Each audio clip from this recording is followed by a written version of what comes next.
1899 సంవత్సరంలో బాహుబలేంద్రపురి అగ్రహారం కృష్ణా జిల్లా ఆంధ్రప్రదేశ్లో జోగిచయనులు గారు అనే బ్రాహ్మణోత్తములు నాచికేతుక్రతువు అనే యజ్ఞం చేసి అంతా శాంతంగా పరిసమాప్తి అయిన వేళ ఊరి పెద్దల్ని అప్పటి ఆచారం ప్రకారం కులాల వారీగా పిలిచి చందన ఫలసహిత దక్షిణలతో సత్కరింపదలచి మొదట తమ బ్రాహ్మణ బంధువుల్ని పిలిచి సత్కరించి వెంటనే ఆ ఊరి విశ్వబ్రాహ్మణ శ్రేష్ఠులైన పాకయాజీ బ్రహ్మశ్రీ వింజవరపు సుబ్రహ్మణ్యాచార్యులు గారికి ప్రథమ సత్కారం అందించారు. వెంటనే ఆ ఊరి కోమటి శ్రేష్ఠి ఆర్యవైశ్యులు తమకే చెందవలసిన సత్కారం అలా ఎందుకు ఇచ్చారు అని తమ అభ్యంతరం చెప్పారు. వెంటనే సుబ్రహ్మణ్యాచార్య పాకయాజీ గారు సదరు జోగిచయనులు గారిని పండిత సభ ఏర్పాటు చేసి సత్యం జనులందరికీ తెలియపరచవలసిందిగా వ్రాతపూర్వకంగా విజ్ఞప్తి చేశారు.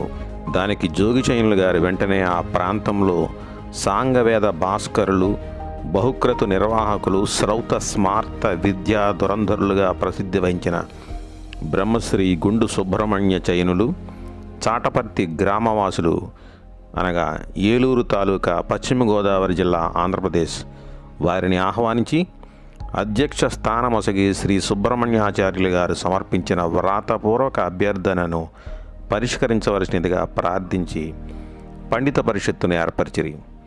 అప్పుడు పండిత పరిషత్తు ఆచార్యుల వారిని 28 ప్రశ్నలు అడిగింది. ఆ ప్రశ్నలు సమాధానాలు ఆపై సభా నిర్ణయము ఇలా జరిగాయి. వేదికపై బ్రహ్మశ్రీ గుండు సుబ్రహ్మణ్య చయనులు గారు, వారి వెనుక జోగిచయనులు, ఇతర పండిత బృందము కూర్చుండి ఉండగా ఒకవైపు అర్జీదారు బ్రహ్మశ్రీ సుబ్రహ్మణ్యాచార్య పాకయాజీ, వింజవరపు శంభులింగాచార్యులు గారి కుమారుడు అహబోన గోత్రము బాహుబలేంద్రుని అగ్రహార వాస్తవ్యుడు, ప్రతివాదులైన వైశ్య ప్రముఖులు బాహుబలేంద్రుని అగ్రహారము అగ్రతాంబూల సత్కారాపేక్షలు. ధర్మాసనం వారి మొదటి ప్రశ్న: చరిత్ర గొప్పది, ఇంతకుముందు సత్కారము జరిగి ఉండటం ముఖ్యము. ఎప్పుడు ఎక్కడ మీరు సత్కారము నొందితిరి? సోదాహరణముగా సమాధానము అపేక్షితము.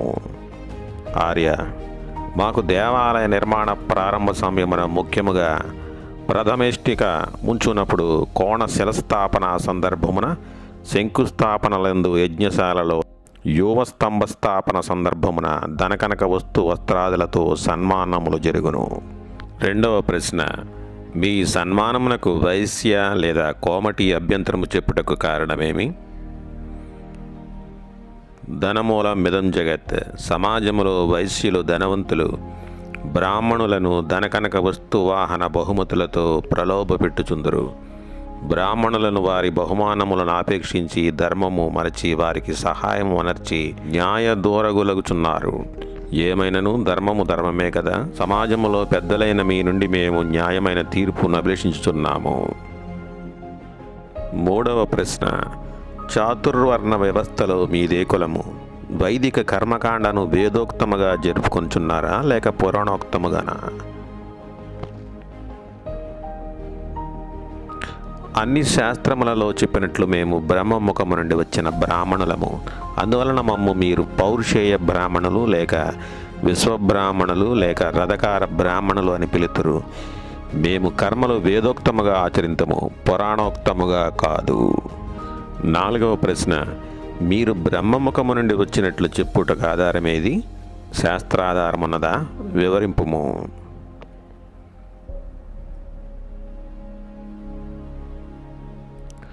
శృతి స్మృతి పురాణ వాక్యముల ఆధారముగా తగిన ఆధారములున్నవి. 1 ఋగ్వేదంలోను యజుర్వేదంలోను 4వ వట్టము 6వ ప్రశ్నము. 2 పురాణములలో బ్రహ్మాండ పురాణము, స్కంద పురాణములలో మా వంశ వివరములు, గోత్ర సూత్రములు వివరింపబడి ఉన్నవి. అందువలన మేము బ్రహ్మముఖోద్భవమైన బ్రాహ్మణులము. ప్రశ్న 5 మీరు బ్రాహ్మణులే అయినా ఏ ఋతువులో ఉపనయనాది సంస్కారములు విధింపబడి ఉన్నవి?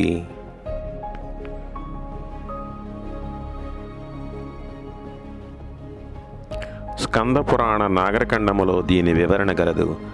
ఆయా కాలములలో శాస్త్రము చెప్పిన విధమున సంస్కారములు జరిపించుకుందుము. ప్రశ్న 6. మీరు పౌరుషేయ బ్రాహ్మణులే అయినా శాస్త్రములో చెప్పినట్లు యజ్ఞవేదికలు లేదా ఇష్టికలు శిలలు ఇప్పుడు కూడా చేయుచున్నారా?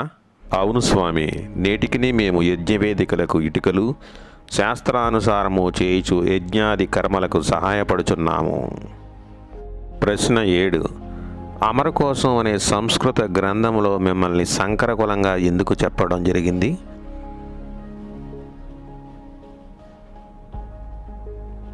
అమరసింహుడు అనే గ్రంథకర్త సంస్కృతంలో అమరకోశం అనే కోశ గ్రంథాన్ని వ్రాశాడు. అప్పుడు దేశంలో అంతా బౌద్ధ మతం వ్యాపించి ఉండింది. బౌద్ధుడైన అమరసింహుడు వైదిక మతం లోతులు తెలియని వాడగుటచే ఆ విధంగా వ్రాసి ఉండవచ్చును. హిందూ మతంలోని ముఖ్య గ్రంథాలు చదవని కారణంగా వ్రాసిన వ్రాతల్ని పరిగణలోనికి తీసుకోనక్కర్లేదు. ప్రశ్న. అమరకోశ ప్రామాణ్యాన్ని కాదని మీ కుల పవిత్రత చెప్పారు. అలాగే అమరకోశంలో చెప్పబడ్డ రథకారులు వేరన్నారు. అయితే వారెవరు? నేడు దేశంలో ఎన్నో కులాలున్నాయి. వివిధ ప్రదేశాల్లో వివిధ కులాలు వివిధ పేర్లతో ఉన్నాయి. ఎన్నో సంకర కులాలు ఉన్నాయి. ఇలా లెక్కకు మీరిన కులాల సంకులంలో ఏది ప్రత్యేకంగా సంకరమో వ్రేలెత్తి చూపలేం. ఏది ఏమైనా ఈనాడు భారతదేశంలో అనేక సంకర వర్ణాలు ఏర్పడ్డాయి. 9వ ప్రశ్న. మీరు విశ్వకర్మ సంతానమని కులాల వరుసలో వైశ్యుల కన్నా ముందు వరుస వారని చెబుతున్నారు. శాస్త్రములో వసంతంలో బ్రాహ్మణుడు, గ్రీష్మమున క్షత్రియుడు, శరత్తున వైశ్యుడు యజ్ఞము చేయవలెను అన్న తర్వాతనే వర్షర్తున రథకారుడు అని ఉన్నది. ఇందులో మిమ్మల్ని వైశ్యుల తర్వాతనే చెప్పారు కదా, మీ సమాధానమేమిటి? మేము ఋషి విశ్వకర్మ అనే విశ్వకర్మ భగవానుని సంతతి వారము. మీరు చెప్పిన ఋతువుల క్రమము పరిశీలించండి. వసంత గ్రీష్మ వర్ష ఋతువుల తర్వాతనే కదా శరత్తు. వ్రాత ఎలా ఉన్నా ప్రకృతి ధర్మం మార్చలేరుగా. మా వర్షత్తు తర్వాతనే వైశ్యుల శరదృతువు వచ్చేది. కనుక మీ వాక్యం ప్రకృతి ధర్మ విరుద్ధమని వేరే తర్కించనవసరం లేదు కదా. బ్రాహ్మణులు అన్ని పండుగలు పబ్బాలలో అన్ని కులాల్లో కలిసి మెలిసి ఉండడం చూస్తాం. అందరితో కలవడం లేదేమి?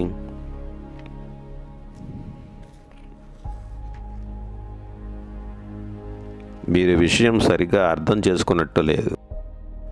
విశ్వకర్మయే సర్వ సృష్టికర్త కదా. అతడే ఈ లోకంలోని సర్వ కర్మలకు సృష్టికర్త. అతడే సర్వ పోషకుడు అయిన ఆయన వారసులమైన మేము అందరితో సంబంధాలు పెట్టుకునే ఉన్నాము. మా స్వామి విశ్వకర్మ స్వర్గంలో అందరి దేవతలకు ముఖ్యుడు. విశ్వకర్మ ఈ భూమినంతను జయించి కశ్యపుడనే ఋషికి దానం చేసినట్లు శృతులు చెబుతున్నాయి. భాగవతంలో విశ్వకర్మ మనువడైన విశ్వరూపుడే ప్రధాన మతగురువుగా వ్యవహరించిన విషయం చెప్పబడింది. అలాగే అశ్వినులచే అతని మనువలే స్వర్గంలో ప్రధాన వైద్యులుగా సేవలందించారు. దదీచి అనే ఋషికి శస్త్రవైద్యం చేసి వెన్నుముక తీసి ఇంద్రునికి వజ్రాయుధం తయారు చేసి ఇచ్చారు.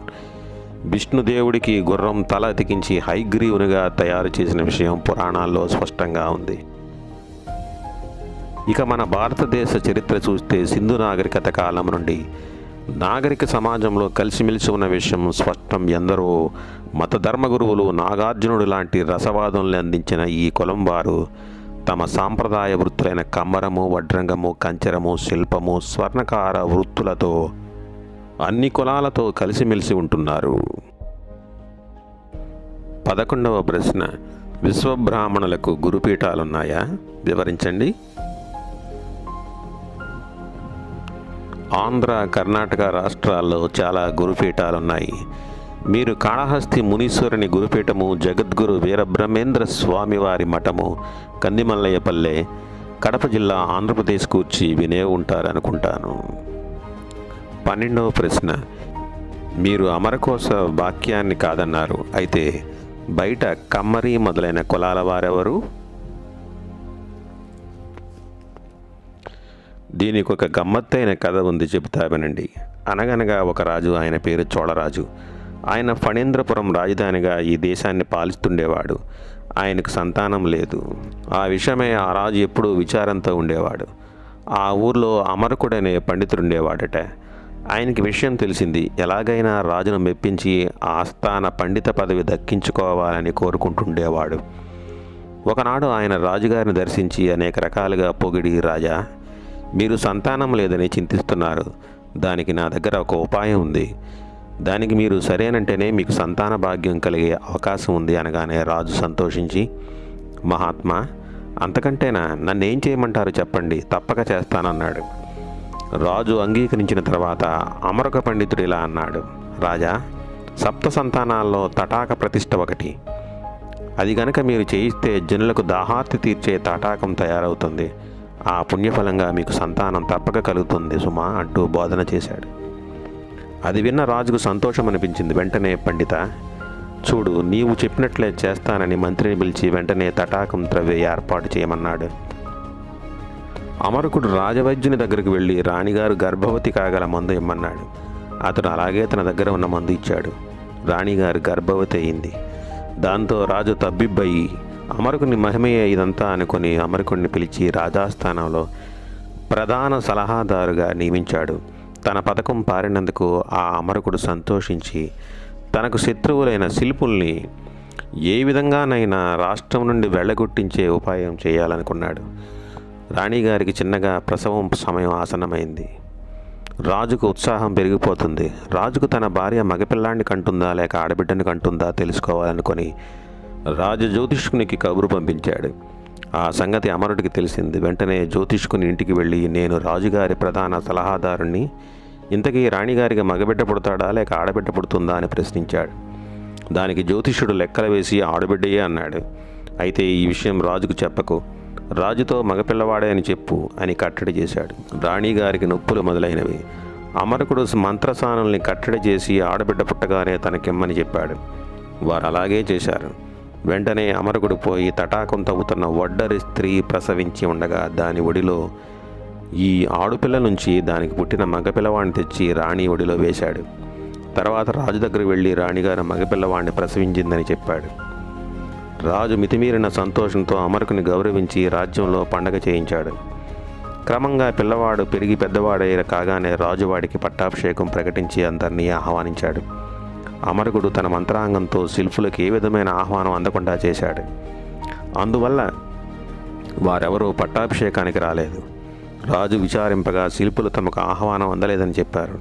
కానీ రాజు అమరకుని మాటలు విని శిల్పులు అబద్ధం చెబుతున్నట్లుగా నిశ్చయించుకుని వారందరినీ తన రాజ్యం విడిచి పొండని శాసించాడు. దాంతో వారు రాజ్యం విడిచి వెళ్ళిపోయారు. అప్పుడు వ్యవసాయం పనిముట్లు చేసేవారు, ఇల్లు కట్టేవారు, పాత్రలు చేసేవారు, నగలు చేసేవారు లేక జనం బాధలకు గురయ్యారు. ఆ సమయంలో ఆ పనులు చేయడానికి సమాజంలో అట్టడుగు వర్గాల వారిని నియమించడం జరిగింది. అలా బయట కుమ్మర్లు, మాలవడ్రంగులు, కంచర్లు మొదలైన వారు తయారైనారు. ఇప్పుడు కూడా మనం ముస్లింలు, క్రిస్టియన్లలోనూ ఈ పనులు చేసేవారిని చూస్తున్నాం కదా. ప్రశ్న 13. మనుస్మృతి ప్రకారం బ్రాహ్మణుడు తనకు విధించిన పలు కర్మలతో మూడింటిని తన నిత్య జీవనానికి ఎన్నుకోవచ్చునని చెప్పింది. మీరు పౌరుషయ్య బ్రాహ్మణులు అలా చేయడం లేదేమి? మా తండ్రి విశ్వకర్మ భగవానుడు మమ్ము పంచశిల్ప కర్మలను, షట్కర్మలను ఆచరించమని ఆజ్ఞాపించాడు. మా శిల్పకర్మలకు స్వర్గఫల ప్రదాయకములుగా వేదము చెప్పినది. ప్రశ్న 14. వేదాది శాస్త్రములందెక్కడైనను విశ్వకర్మజులైన రథకార బ్రాహ్మణులను సప్తర్షి సంతానమైన ఆర్షయ బ్రాహ్మణులు పూజించవలననున్నదా? అవును, వేదములలో విశ్వకర్మ బ్రాహ్మణులను యజ్ఞాదులయందు పూజింపవలనని ఉన్నది. యజుర్వేదము కాండము 5, ప్రశ్న 5, అనువాకం 5, మంత్రము 1. అట్లే తైత్తరీయ పంచబ్రహ్మ ఉపనిషత్తులలోనూ వాస్తు ప్రతిష్ఠా సంగ్రహమను గ్రంథములోను యజ్ఞముల కొరకై నిర్మింపబడు యజ్ఞశాల నిర్మాణమునకై అవసరమైన కొలతలు నిర్ణయించు సందర్భమునకు అట్లే ఆయా నిర్మాణముల ప్రమాణములు నిర్ణయించినప్పుడు విశ్వకర్మయ్య సూత్రధారుని ధనకనక వస్తువాహనములతో సన్మానింపవలనని చెప్పబడినది. రామాయణము బాలకాండ యజ్ఞకర్మణియే వ్యగ్రాశిల్పినం అని అగ్గింపబడి ఉన్నది. ప్రశ్న 15. మీరు దేవాలయములు నిర్మించి అందు విగ్రహ ప్రతిష్టలు చేయుచున్నారు, కానీ మిమ్ములను పూజకు గాని అభిషేకాదులకు గాని అనుమతించడం లేదు. కారణమేమిటి? అట్లే ఇతర కులస్తులెవరూ మీకు మొక్కరేమి? కారణములు వివరింపుడు. వేదము చెప్పినట్లు దేవాలయములు కట్టుట, దానిలో విగ్రహములు ప్రతిష్ఠించుట, పూజా కార్యక్రమములు ప్రారంభించుట చేయుచున్నాము.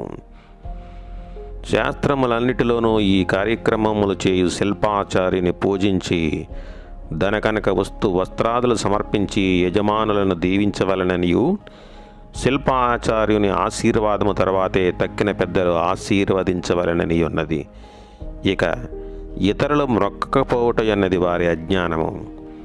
ఒక దైవద్వేషి దేవునికి మ్రొక్కకునను దేవునికి ఏమి నష్టము? అట్లే నిరక్షర కుక్షులు అజ్ఞానులైన కొన్ని కులముల వారు శిల్పులకు మ్రొక్కకున్న శిల్పులకు ఏమి నష్టము? ఒక పుష్పము యొక్క సువాసనను కాదని ప్రక్కకు తొలగిన పుష్పమునకు ఏమి నష్టము? ప్రశ్న 16. దేవాలయములలో తంబలి, నంబి, దాసరి మొదలైన వారు పూజారులుగా ఉండి పూజాదులు చేయుచున్నారు. మరి మేము దేవాలయములలో పూజాదులు చేయనిత్తురా? ఆర్య: మేము దేవాలయము నిర్మించి దేవతా ప్రతిష్ఠ చేసి యజమానికి అప్పగింతుము. ఆపై యజమాని పూజారిని నియమించును. పూజారితనము శ్రేష్ఠ బ్రాహ్మణునకు నిషిద్ధము. ఈ విషయమై రామాయణము ఉత్తరకాండలో ఉన్నది. శాస్త్రములో దేవరకన్యాయమని ఒక సూత్రమున్నది. దేవాలయ పూజారి పంక్తి భోజనమునకు అర్హుడుగాడని దీని అర్థము. అందువలన మేము ఈ వృత్తులను ఆశ్రయింపలేదు. సామాన్యముగా ఏ దేవాలయంలోకైనాను వెళ్ళి అభిషేకము, పూజాదులు నిర్వహించుకొనవచ్చునని ప్రభుత్వం వారి ఆర్డర్ కలదు. కృష్ణా జిల్లా మెజిస్ట్రేట్ గారి 29/5/1894 నాటి ఆర్డర్ గమనించగలరు. ప్రశ్న 17. మీ వారిని వివాహాదులలో ఊరేగుటకు, పల్లకీ నెక్కుటకు కొన్ని గ్రామములలో అనుమతింపరెందుకు?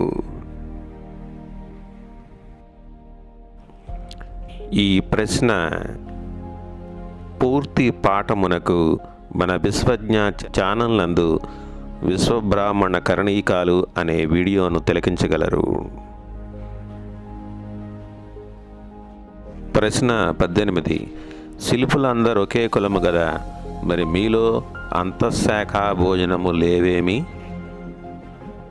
మాలో కొందరు లింగధారణ మొదలైన ఆచారములను అనుసరించుచు అందరితో సహపంక్తి భోజనము చేయుటలేదు. కానీ సామాన్య సంతోష సందర్భములైన పెండ్లి మొదలైన సందర్భములలో అందరూ కలిసి ప్రతి భోజనములను ఆచరించుచున్నారు.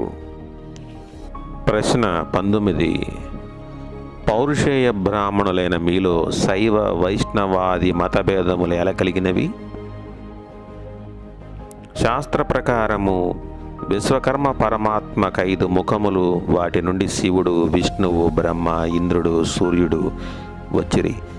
వారే మనుబ్రహ్మ, మయబ్రహ్మ, త్వష్ట బ్రహ్మ, శిల్పి బ్రహ్మ, విశ్వజ్ఞ బ్రహ్మలుగా మారిరి. కనుక మనుబ్రహ్మ వంశీయులు శైవమును, మయబ్రహ్మలు వైష్ణవమును, త్వష్ట బ్రహ్మలు బ్రాహ్మణులుగాను, శిల్పి బ్రహ్మలు ఇంద్రమతమును, విశ్వజ్ఞ బ్రహ్మలు సూర్యమతము పొందిరి.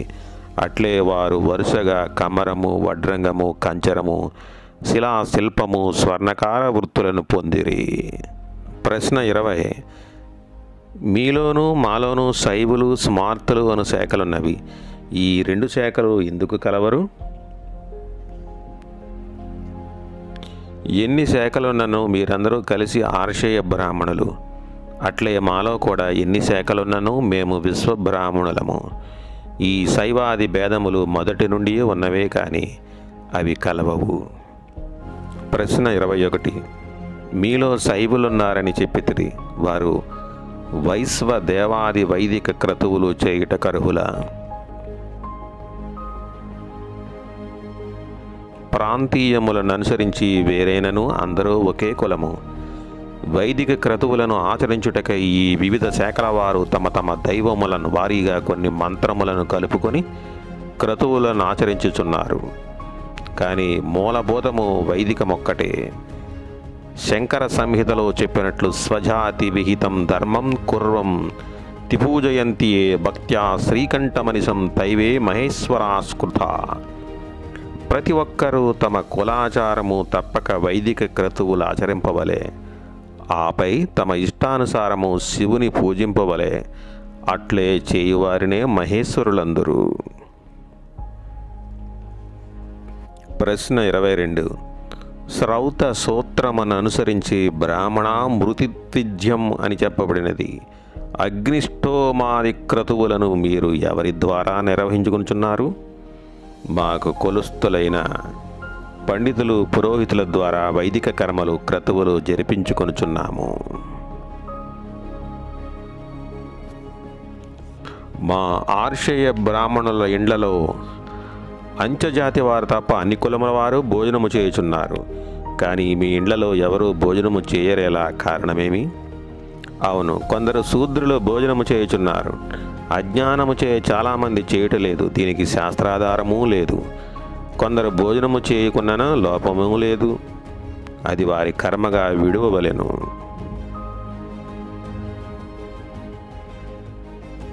ప్రశ్న 24. కమ్మ, రెడ్డి కులస్తులు కూడా మీ భోజనము గ్రహించట్లేదు, కారణమేమి?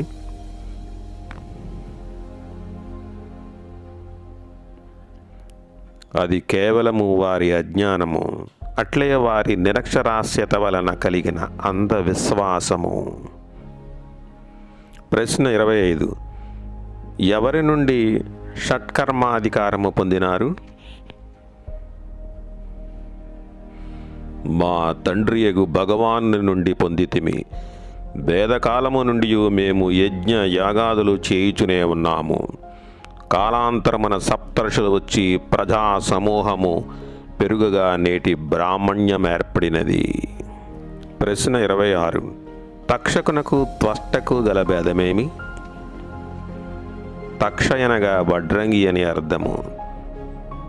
త్వష్టయనగా సృష్టికర్త అని వేదము చెప్పినది. ఇద్దరూ ఒకే కులమునకు చెందినవారు. ఇద్దరికిని వైదిక స్థుతులున్నవి.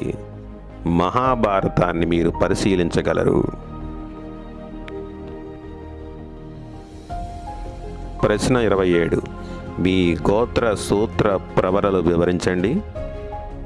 ప్రాంతీయముగా ఏమైనా భేదములున్నా తెలియపరచండి. భారతదేశమునందరి అందరూ విశ్వబ్రాహ్మణులు ఒకే రకమైన గోత్ర సూత్ర ప్రవలను అనుసరించుచున్నారు. కాకపోతే ఆయా రాష్ట్రములను అనుసరించి బెంగాలులో బెంగాలీలుగా, మహారాష్ట్రలో మహారాష్ట్రులుగా భాషాభేద సూచకములు మాత్రమే పిలువబడుతూ ఆయా రాష్ట్ర విభజనను చెప్పుచున్నారు. అవి ప్రాంత లేదా భాషాభేద సూచకములు మాత్రమే. గోత్ర సూత్ర ప్రవరల గురించి ఈ పట్టికను మీరు గమనించగలరు.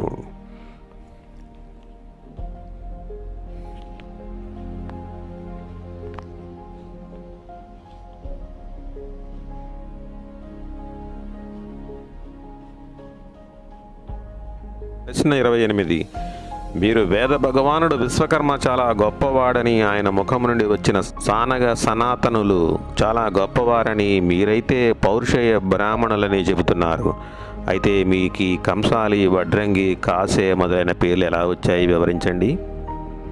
ఆచార్యులారా, కులం వేరు, వృత్తి వేరు. కంసాలి అంటే బంగారం పనిచేసే వ్యక్తి, వడ్రంగి అంటే కట్టి పని చేసే వ్యక్తి, కాసే అంటే రాతి పని చేసే వ్యక్తి, కంచరి అంటే ఇత్తడి రాగి పాత్రలు చేసే వ్యక్తి, కమ్మరి అంటే ఇనుప పని చేసే వ్యక్తి.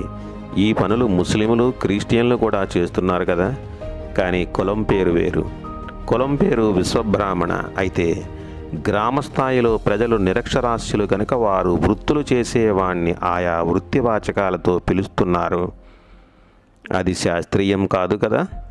అందువల్ల ఆ శబ్దాలు వాడడం కేవలం అజ్ఞానం వల్లనని, గ్రామీణుల్ని దానికి దోషులుగా పరిగణించవలసిన అవసరం లేదని, కాకపోతే విశ్వబ్రాహ్మణ శబ్దం కులవాచకంగా వాడాలని విజ్ఞప్తి చేయడమైనది. సత్యం బ్రూయాత్ ప్రియం బ్రూయాత్ న బ్రూయాత్ సత్యమప్రియం అంటూ ప్రారంభించి పండితులందరి సమక్షమున తమ శాస్త్రీయ ధర్మ నిర్ణయమును ఈ విధముగా వెలువరించిరి. పరమేశ్వరుడైన విశ్వకర్మ భగవానుని గూర్చి ఋగ్వేదము 8వ అష్టకము 3వ అధ్యాయము 2 మరియు 3 మంత్రములందున్నది. అట్లే కృష్ణ యజుర్వేదము తైత్రీయ సంహిత 4వ కాండము 6వ ప్రపాఠకము 2వ అనువాకము 6 మంత్రములు. యజుర్వేదము 5వ కాండము 5వ ప్రపాఠకము 5వ అనువాకములో విశ్వకర్మ భగవానుని సర్వ ప్రపంచమును రక్షించు శక్తిగా వర్ణించబడినది. శ్వేతాస్వతర ఉపనిషత్తు 4వ అధ్యాయములోను, నిరుక్తము ఉత్తర షట్కము 10వ అధ్యాయములో 3వ పాఠము 25వ రుక్కున, యజుర్వేదము 3వ అధ్యాయము 4వ ప్రపాఠకము 7వ అనువాకములోను, వాయుపురాణం ఉత్తర భాగం 22వ అధ్యాయంలోను, మహాభారతము ఉద్యోగ పర్వములోను, మత్స్యపురాణము 15వ అధ్యాయములోను,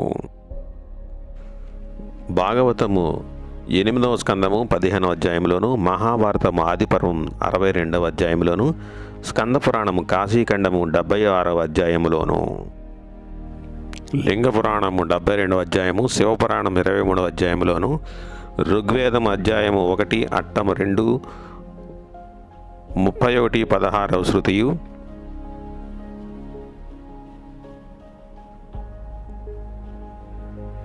స్కందపురాణము నాగరఖండము 6వ అధ్యాయములోను, శ్రీ సుబ్రహ్మణ్యాచార్యుల వారి అర్జీలోనూ ఉన్న విషయము,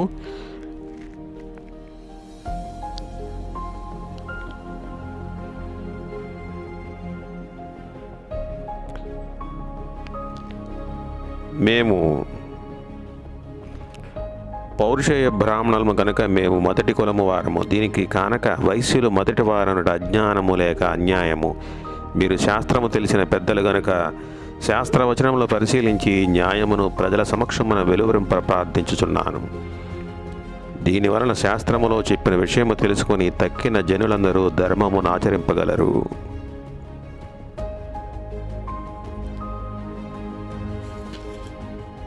క్రీస్తు శకం 1756లో విజయనగర మహారాజు గారు సమావేశపరిచి ఏర్పాటు చేసిన ధర్మ నిర్ణయ సభ రథకారాధికారణముపై 41వ సభ్యులు లింగంగుంట రామశాస్త్రి వైవస్వత పురాణ వాక్యములను ఉదహరించి జాతి వారికి గల వైదిక సంస్కారములు, జాతి మర్యాద గురించి చెప్పిన వాక్యములు, రథకారాధికారణములపై 44వ సభ్యుడు అనకాపల్లికి చెందిన శ్రీనివాసాచార్యులు గారు రథకార బ్రాహ్మణుల వైశ్వకర్మణ్యముపై ప్రసంగించిన విషయములు, వీరు రథకార బ్రాహ్మణులు, విశ్వబ్రాహ్మణులు, పాంచాల బ్రాహ్మణులు మరియు పౌరుషేయ బ్రాహ్మణులు వారు పారంపర్యంగా వచ్చుచున్న కమ్మరము, వడ్రంగము, కంచరము, శిలాశిల్పము, స్వర్ణకార వృత్తులను అవలంబించి ఉన్నారు. వీరందరికీ కులనామము విశ్వబ్రాహ్మణియే అని, వీరు ఆచరించుతున్న కుల వృత్తులన్నీ సందర్భం పారంపర్యంగా మారి తండ్రులైన పంచబ్రహ్మలను పొందినవే.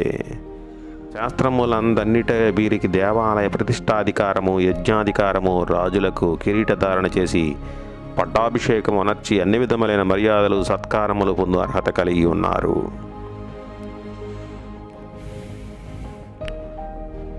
వాస్తు పూజయందును గృహాదులకు శంకుస్థాపన చేయు సమయమునందును వీరిని సాంప్రదాయ పద్ధతిలో ధనకనక వస్తువాహనములు, నూతన వస్త్రములతో సత్కరించు ఆచారము గలదు. వీరు యజ్ఞమును అనర్చుటకు వర్ష ఋతువు విధింపబడినది. విశ్వకర్మ పరమాత్మ నుండి మొదలైన వీరు గోత్ర సూత్ర పరవరలు వేదశాస్త్ర పురాణములందు స్పష్టముగా వివరింపబడి ఉన్నవి.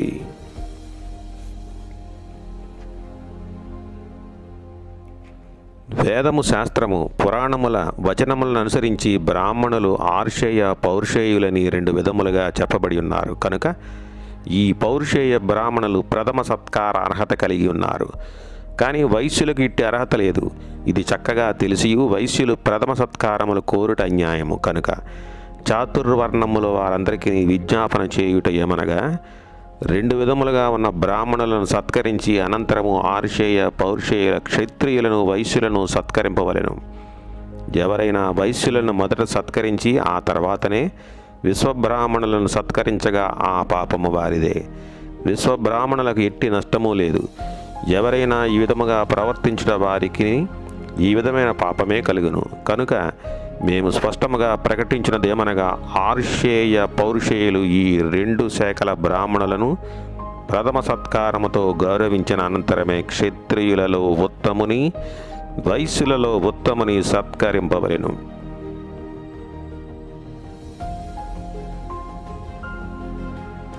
మా ఈ ధర్మ నిర్ణయము సమావేశములోని సభ్యులందరికీ యావత్ ప్రజానీకములకును వినిపించగోరడమైనది.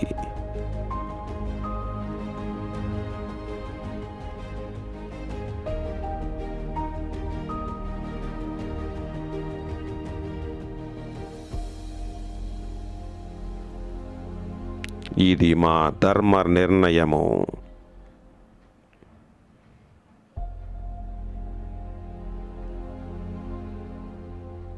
ఓం శాంతి. స్వస్తి.